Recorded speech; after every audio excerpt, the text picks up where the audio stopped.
Good morning, or depending when you're watching this, good afternoon, good evening, or good night. My name's Ross, and as always told, I had a voice radio, so today I'm going to be looking at why lightning-type Pokemon are about to be getting a whole lot better in the Pokemon trading card game.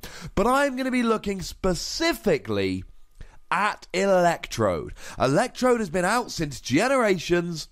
It's been fine, but now it's getting an awful lot better. Now, Electrode is a Stage 1 Pokemon that has a really interesting ability.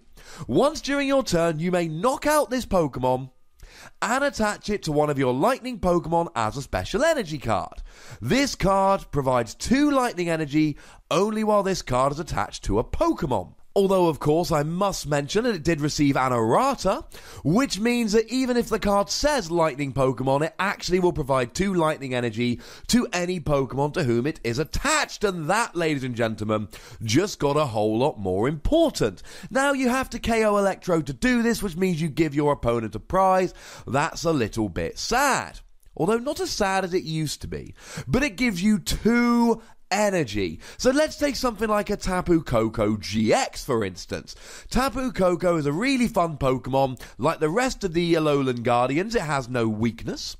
And for free energy, 2 lightning and a colourless, 130 damage, or a GX attack that does 50 damage for every energy attached to all of your opponent's Pokemon, which will add up and get some KOs nice and quickly.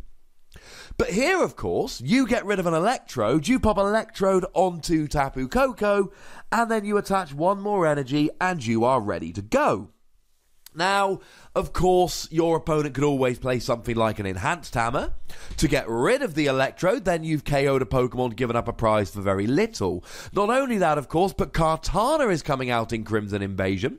And the issue with Kartana is that it's also, the ability at least, an Enhanced Hammer, which can be searched out with things like Ultra Ball, which means that there may well be more special energy hate in the format going forward. You don't really want to get rid of a prize, give your opponent a prize, and then have your opponent just play a Kartana to get rid of what you gained. But the thing is that also in Crimson Invasion, we're getting a couple other cards that make Electrode way, way better. Firstly, we are getting Counter Catcher. Counter Catcher is a Lysander as an item, or it is a Pokemon catcher without the coin flip. Take your pick, how you want to phrase it. You get to drag an opponent's Pokemon off the bench into the active. This has always been a good effect. From back when we had Gust of Wind in the base set, through Pokemon Reversal and Luxray Giao Level X, Lysander, Guzma, you get the idea, ladies and gentlemen. This is a wonderful effect. The downside is it only works if you're behind on prizes. Evens things up a little bit. So what you can do here with Electrode is you can KO your Electrode, grab 2 Lightning Energy onto any of your Pokemon, not just Lightning nowadays, and then you open yourself up to the ability to use Counter Catcher. You KO the Electrode, attach it to a Pokemon, then you drag up one of your opponent's Pokemon and go and take a KO. Let's say you've got a Drampa, for instance. You attach an energy to Drampa turn 1. Turn 2, you use Electrode to pop onto Drampa with a Choice Band. You've then got 180 damage with Berserk. You then still have your attachment for the turn, so you can attach a Rainbow Energy to one of your bench, get some damage out so you're not relying on Po-Town here. Then use Counter Catcher to drag up something like a Volcanion, Tapu Lele, etc. and go and get yourself 2 prizes. You give up a prize for Electrode, but then you take 2 prizes straight away. Electrode always had the issue that you had to give up a prize to use it.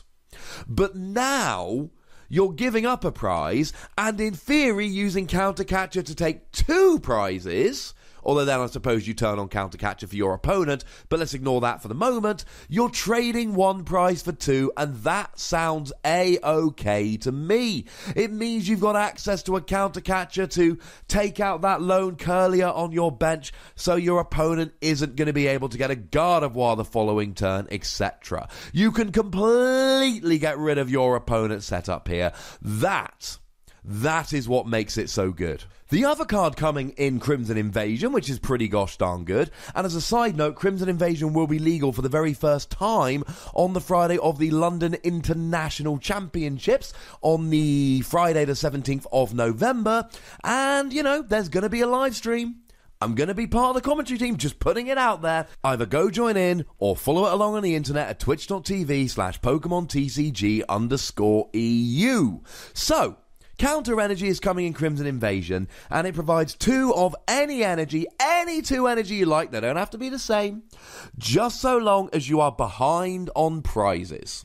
So after using Electrode, you can still then use Counter Catcher and Counter Energy because you're behind on prizes. As a side note, Counter Energy is only when it's attached to a non-EX, non-GX. You cannot use Counter Energy for a GX or an EX Pokemon. So Electrode right now is a lot more powerful than it used to be. Used to be great energy acceleration, but you'd give up a prize to do so, whereas nowadays it's great energy acceleration, and you can gain a tangible advantage by giving up the prizes, and that's what's so good about it. It's not a card to use lazily, but at the right time, in the right deck, it could be wonderful. But I said we were looking at electric Pokemon, not just Electrode. You've got Raikou that's just come out in Shining Legends. Raikou now is like a Veltal.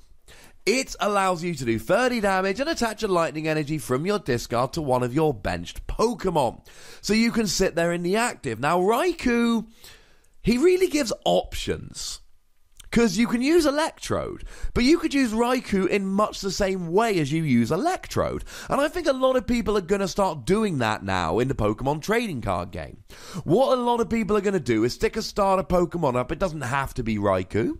It could be, for instance, a Lowland Vulpix or some other Pokemon.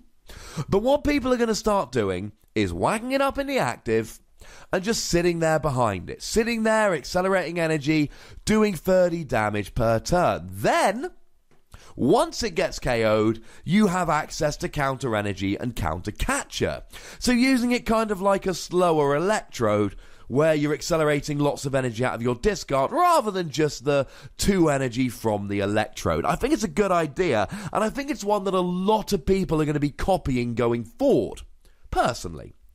Not to mention, of course, that we are getting some new GXs like Raichu GX. Now, Raichu GX is a very good Pokemon that we've got right about now. Also came out in Shining Legends. Powerful Spark, 20 damage, plus 20 more for each lightning energy attached to your Pokemon. Now, because it says lightning energy and not basic, that means rainbow energy counts. That means counter energy counts as 2. It means Electrode counts as 2. So using Electrode, you could get Raichu's Powerful Spark going very, very quickly indeed, doing a whole bunch of damage. You've got Raikou to get more energy on the field. You've got Electrode to get more energy on the field. You've got Counter Energy to get more energy on the field. I mean, what you could do here is you could actually use an Electrode, attach it to Raichu. You've then got Counter Energy, which is in play, so you then attach Counter Energy to a non-EX, non-GX, I don't know, maybe something like a Raikou, and you're then actually attaching 4 energy in 1 turn. That's 80 damage just from a single turn of attachment, and you then have access to Counter Catcher. So it's not just Taboo Coco that can make use of Electrode. Raichu is very good as well. If that's not good enough, how about Thunder? 160 damage we've seen from Turtonator. Doing 160 flat out is really, really good. And it is. It's really, really good. It, with a choice band, will get a KO on stuff like Darkrai, Tapu Lele, Turtonator. Whole bunch of Pokemon will be KO'd by this. And I think Raichu is good. Now, I think if we'd gone back a little way, Raichu would have been too expensive. But when you bring in the combination of Electrode and Raikou, now Raichu starts looking like a much, much better Pokemon with much, much better options. And the last one I need to mention that's coming out in the upcoming Crimson Invasion expansion is a Lowland Golem Gx. Now, a Lowland Golem Gx has one attack which is just not particularly good, and we're not going to dwell on. But 200 for 2 lightning and a double colourless, or indeed an Electrode and a double colourless, you can power him up in a single turn. And then, of course, for the same attack cost, you've got the GX attack. 100 damage, and next turn your opponent cannot play any cards from their hand. Not just energy, but Pokemon, supporters, items, stadiums, no cards from their hand. It means that if your opponent doesn't have the possibility of KOing you already on the board, they will not be KOing you next turn. So ideally here, you take a KO with Heavy Rock GX on an evolving non-GX Pokemon. Then the next turn, you do Super Electromagnetic Tackle for 200. You take 50 damage, which sucks, but you've then got 200 HP. You're doing 200 damage. You've taken 3 prizes. And let's be clear, if your opponent cannot do 200 to KO you now, you can do another 200, 230 with a choice band, the following turn. Ladies and gentlemen, Lightning Pokemon are about to get a whole lot better. It's partly Raikou, it's partly Electrode, it's partly Counter Energy and Counter Catcher, and it's partly Pokemon like Raichu and a Lowland Golem coming out. Lightning has not been relevant for a while in the Pokemon trading card game. I think that is all about to change. But as always, ladies and gentlemen, I would like to know your opinion, so let me know in the comments section. Go nuts! Be nice. Make sure you like this video, subscribe to this channel, follow me on Twitter at TheWassy, and Twitch at twitch.tv/PTCGRadio. That's where the live action happens. If you want to support the channel, get some bonus pods, you can do so at patreon.com/PTCGRadio. But by far, the most important thing as always is to look after yourselves until next time. Thank you very much for watching. My name is Ross, and you've been watching PTCG Radio.